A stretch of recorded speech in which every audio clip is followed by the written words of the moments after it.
يهدي به الله من اتبع رضوانه سبل السلام. الحمد للہ رب العالمین والصلاة والسلام علی سید الانبیاء والمرسلین حبیبنا و حبیب رب العالمین محمد و آلہ و اصحابہ اجمعین. اما بعد فاعوذ باللہ من الشیطان الرجیم. بسم اللہ الرحمن الرحیم. یا ایہا الناس اتقوا ربکم الذی خلقکم من نفس واحدہ وخلق منها زوجها وبث منهما رجالا كثيرا والنساء واتقوا الله الذي تساءلون به والارحام ان اللہ کان علیکم رقیبا. ناظرین محترم، آج ہماری گفتگو کا جو موضوع ہے وہ ہے اسلام میں خاندان کی اہمیت. خاندان ایک ادارے کی حیثیت سے اسلام کے اندر وجود رکھتا ہے. اسلامی معاشرے کے بنیادی طور پر 4 ستون ہیں. ان چاروں ستونوں میں جہاں کوئی خرابی پیدا ہوتی ہے تو اسلامی معاشرت میں خرابی پیدا ہونا شروع ہو جاتی ہے. جو 4 ستون ہیں اسلامی معاشرت کے، اس میں پہلا ستون تو فرد ہے، اس کے بعد دوسرا ستون اس کا خاندان ہے، تیسرا ستون اس کا معاشرہ ہے، اور چوتھا ستون اس کا ریاست ہے. یہ چاروں ستون جب کھڑے ہوتے ہیں، یہ چاروں ستون جب آپس میں ملتے ہیں تو بنیادی طور پر اسلامی معاشرت اپنی مکمل صورت میں نظر آتی ہے، اور اسلامی معاشرت بنیادی طور پر پھر اپنا کام کر پاتی ہے. اس کے نتیجے میں اس کے جو ثمرات ہیں، اس کے جو پھل ہیں، اس کے نتیجے میں جو نمایاں تبدیلی انسانوں کو محسوس ہوتی ہے، انصاف کے معاملے میں، عدل کے معاملے میں، یہ ساری چیزیں انسان محسوس کرتا ہے. اس کی معیشت ٹھیک ہوتی ہے، اس کی معاشرت ٹھیک ہوتی ہے. یہ چاروں ستون اسلامی فطرت میں، اسلامی معاشرت میں بنیادی طور پر بہت اہمیت کے حامل ہیں. ابھی خاندان کے معاشرے، خاندان کا جو ایک ہمارا ادارہ ہے اسلام کا، اس کی اسلام میں بہت زیادہ اہمیت ہے.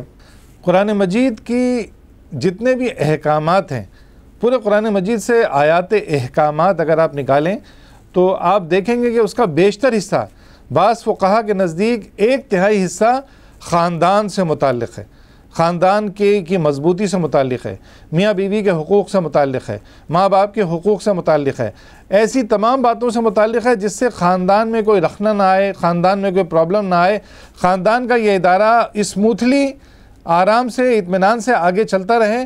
اس کے نتیجے میں اسلام کی جو معاشرت ہے یہ بہتر انداز میں چل سکے. اس بات سے بھی آپ اندازہ لگا سکتے ہیں کہ قرآن مجید میں ایک صورت ہے جس میں ایک فرشتہ انسانی صورت میں آتا ہے اور لوگوں کو جادوگری کی تعلیم دیتا ہے، اور وہ جادوگری کی تعلیم دیتے ہوئے یہ بات بتاتا ہے کہ یہ جو تم مجھ سے سیکھ رہے ہو، اس کے نتیجے میں میاں اور بیوی کے درمیان افتراق پیدا ہوگا، میاں اور بیوی کے درمیان جدائی پیدا ہوگی. تو اس بات کو مت مجھ سے پوچھو، نہ ہی سیکھو. آزمائش کے طور پر وہ فرشتے بھیجے گئے تھے. آپ اندازہ لگائیے کہ انسانی معاشرت میں خاندان کی مضبوطی کتنی اہم بات ہے، اور آزمائش کے طور پر یہ بات سامنے آئی کہ میاں بیوی میں جدائی بنیادی طور پر اسلامی معاشرت کو تباہ کرنے والی چیز، آزمائش کے طور پر فرشتے بھیجے گئے. پھر بالکل اسی طریقے سے ابلیس کا دربار، آپ کے علم ہوگا کہ ابلیس دربار لگاتا ہے اور اپنے حواریوں سے یہ پوچھتا ہے کہ تم بتاؤ تم آج کیا کام کر کے آئے ہو، کون سی ایسی اہم ترین چیز کر کے آئے ہو. ایک ابلیس کا ایک چیلا آتا ہے، شیطان کا ایک چیلا آتا ہے، وہ یہ کہتا ہے کہ آج میں نے ایک آدمی کو قتل پر اکسایا، ایک کو کہتا ہے کہ میں نے آج زنا پر اکسایا، ایک کو کہتا ہے کہ میں نے چوری پر اکسایا. اس طرح کی برائیاں گناتا جاتا ہے. تو شیطان ابلیس کہتا ہے کہ ہاں تم نے بہت اچھا کام کیا، بہت اچھا کام کیا. سب سے یہ کہتا ہے کہ تم نے بہت اچھا کام کیا. ایک شیطان کا چیلا آتا ہے اور یہ کہتا ہے کہ میں نے آج میاں اور بیوی کے درمیان جدائی ڈال دی. تو شیطان اس کی پیٹھ تھپکتا ہے اور کہتا ہے کہ تم نے بہترین کام کیا.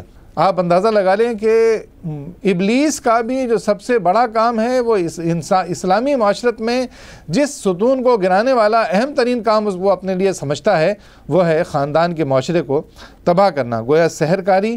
اور ابلیس کا بہت بڑا کام یہ ہے کہ کسی خاندان کو توڑا جائے، خاندان کو آپس میں جدا کیا جائے. آپ دیکھیں کہ اس خاندان کی جو بنیادی اکائی ہے، جس بنیاد پر یہ خاندان بنتا ہے، وہ خاندان کس بنیاد پر بنتا ہے؟ میاں اور بیوی کی نکاح کے نتیجے میں یہ خاندان وجود میں آتا ہے. میاں بیوی کے اس ملاپ کے نتیجے میں جو خاندان وجود میں آتا ہے تو پھر اسی کے نتیجے میں ماں باپ بھی وجود میں آتے ہیں. جب ان کی اولاد ہوگی تو ان کی اولاد کی ماں باپ ہوگی. اسی کے نتیجے میں بھائی بہن وجود میں آتے ہیں، جو بھائی اور بہن پیدا ہوتے ہیں وہ ان کے بھائی بہن وجود میں آتے ہیں، اسی کے نتیجے میں چچا، خالہ، پھوپھی، نانا، نانی، دادا، دادی، یہ سارے رشتے اسلامی معاشرت میں وجود میں آتے ہیں، کیونکہ بنیادی اکائی جو ہے میاں بیوی کی بنیادی اکائی ہے۔ آپ دیکھیں خاندان کا ادارہ کتنا قدیم ترین ادارہ ہے، نہ صرف تاریخ اور قدیم مذہبی لٹریچر میں، بلکہ ماہرین بشریات بھی یہ بات کہتے ہیں کہ خاندان کا اشارہ جو ادارہ ہے وہ قدیم ترین ادارہ ہے، اور اس مطالعے سے بھی یہ بات واضح ہوتی ہے، قدیم ترین لٹریچر، مذہبی لٹریچر، اسلامی لٹریچر اور مذہب بشریات کے مطالعے سے بھی یہ بات سامنے آتی ہے کہ جو خاندان کا ادارہ یہ قدیم ترین ادارہ ہے۔ مغرب کا یہ خیال ہے کہ یہ جو خاندان کا ادارہ ہے یہ غیر منظم ادارہ ہے۔ اس کی بنیاد اصل میں یہ ہے کہ وہ غیر منظم اس بنیاد پر کہتے ہیں کہ ان کے ہاں تو انسان وجود میں آیا بندروں سے اور بن مانسوں سے، بن مانسوں اور بندروں سے وجود میں آیا، تو وہ ایک حیوانی طور پر اس کو لیتے ہیں کہ جو غیر منظم حیوان کی زندگی پر اگر آپ غور کریں تو خاندان کا ادارہ بالکل غیر منظم ہوتا ہے حیوان میں۔ وہ اگر تولید کا کوئی عمل کرتے ہیں تو اس کے کچھ سرکمٹانسز ہوتے ہیں، کوئی موسم ہوتا ہے، کوئی ایسی چیز ہوتی ہے جس کے نتیجے میں ان کے درمیان تولیدی عمل ظہور پذیر ہوتا ہے، اور پھر اس تولیدی عمل کے بعد وہ علیحدہ ہو جاتے ہیں۔ ان کو اپنے خاندان میں کسی فکری اقدار کے تسلسل کی کوئی ضرورت پیش نہیں آتی، ان کو کسی اخلاقی کردار جو ہے، اخلاقیات جو ہیں اس کے تسلسل کی کوئی ضرورت ان کو پیش نہیں آتی۔ اسی طرح ان کے عادات، اقدار، روایات، ان سب چیزوں کی حیوانات کو ضرورت نہیں پیش آتی کہ یہ اقدار، یہ روایات، یہ ساری کی ساری چیزوں نے ان کا کوئی تسلسل ہو تاکہ آگے آنے والے لوگ اس کام کو سیکھتے چلے جائیں۔ جس طرح کاروبار میں آپ کا کوئی کاروبار چل رہا ہو اور پھر آپ اس کاروبار کے درمیان جو ہے کسی نئے آدمی کو انڈکٹ کریں تو بنیادی طور پر پہلے آپ اسے یہ سکھاتے ہیں کہ ہمارا کاروبار کس طرح چل رہا ہے، ہمارے کاروبار کی اقدار کیا ہیں، ہمارے کاروبار کا پروٹوکول کیا ہے، وہ ساری چیزیں سیکھتا ہے، اور سیکھنے کے بعد پھر وہ آگے بڑھتا ہے۔ اسی طرح تعلیمی اداروں میں دیکھیں آپ، تعلیم کا ایک نظام ہوتا ہے، تعلیم کے نظام کا ایک پروٹوکول ہوتا ہے، اس کی فکری بنیادیں ہوتی ہیں، ان فکری بنیادوں کے سبب درسگاہوں میں تعلیم دی جاتی ہے۔ اب اگر کوئی نئی چیز آئے گی، کوئی نیا پروٹوکول آئے گا، کوئی نیا آدمی ایکسپیریمنٹ کرے گا تو یہ اس تسلسل کو خراب کرنے والی چیز ہے۔ ایک لیکچرر جو ہے، ایک ٹیچر جو ہے، ایک استاد جو ہے اپنے طلباء کو لیکچر دے رہا ہے، اپنے طلباء کو تعلیم دے رہا ہے، ایک تسلسل سے پوری کتاب کو پڑھائے چلا جا رہا ہے، غیر منظم انداز میں نہیں پڑھاتا ہے۔ اسی طرح اسلام میں یہ خاندان کا ادارہ بالکل اس طرح کی چیز ہے کہ یہ ایک منظم ادارہ ہے۔ ہم اس خاندان کے ادارے میں اس بات کو چاہتے ہیں کہ ہماری فکر ہے اس کا ایک تسلسل ہو۔ ہم یہ چاہتے ہیں کہ اس فکر کی بنیاد پر جو اخلاق ترتیب پائیں ان میں ایک تسلسل ہو، ان اخلاق کی بنیاد پر جو عادات بنتی ہیں ان میں ہم چاہتے ہیں کہ ان میں تسلسل ہو، ان عادات، ان اقدار، ان روایات کا ہم تسلسل چاہتے ہیں۔ اسی کی بنیاد پہ جب تہذیب اور تمدن ترقی کر رہی ہوتی ہے تو یہ بنیادی چیزیں پہلے سے بچے کے ذہن میں ہوتی ہیں، وہ ساری چیزوں کو اپنے ذہن میں ایبزارب کر چکا ہوتا ہے، وہ نئی چیزوں کی جانب توجہ دیتا ہے، نئے ایکسپیریمنٹس کرتا ہے، ان فکری بنیادوں کے اندر تنوع وہ لے کر آتا ہے۔ تو یہ جو خاندان کا ادارہ ہے اسلام میں، اس کی بنیاد فطرت سلیمہ پر ہے۔ قرآن مجید میں جیسے میں نے پہلی آیت مبارکہ آپ کے سامنے تلاوت کی، سورہ نساء کی پہلی ہی آیت ہے، رب العالمین فرماتے ہیں کہ لوگوں اپنے رب سے ڈرو، یا ایھا الناس اتقوا ربکم الذی خلقکم من نفس واحدہ، تم اپنے رب سے ڈرو جس نے تم کو ایک جان سے پیدا کیا، خلق منہا زوجہا، اور انہی سے اللہ رب العالمین نے ان کی اہلیہ محترمہ حضرت حوا علیہ السلام کو پیدا کیا، حضرت آدم علیہ السلام کو پیدا کیا، اس کے بعد انہی سے اللہ رب العالمین نے حضرت حوا رضی اللہ تعالی عنہ کو اللہ رب العالمین نے پیدا کیا۔ بالکل پھر اسی طریقے سے رب العالمین فرماتے ہیں کہ وَخَلَقَ مِنْهَا زَوْجَهَا وَبَثَّ مِنْهُمَا رِجَالًا كَثِيرًا وَالنِّسَاءَ، پھر فرمایا رب العالمین نے کہ انہی سے پھر ہم نے بہت سارے مرد اور بہت ساری عورتیں اللہ رب العالمین نے پیدا کی۔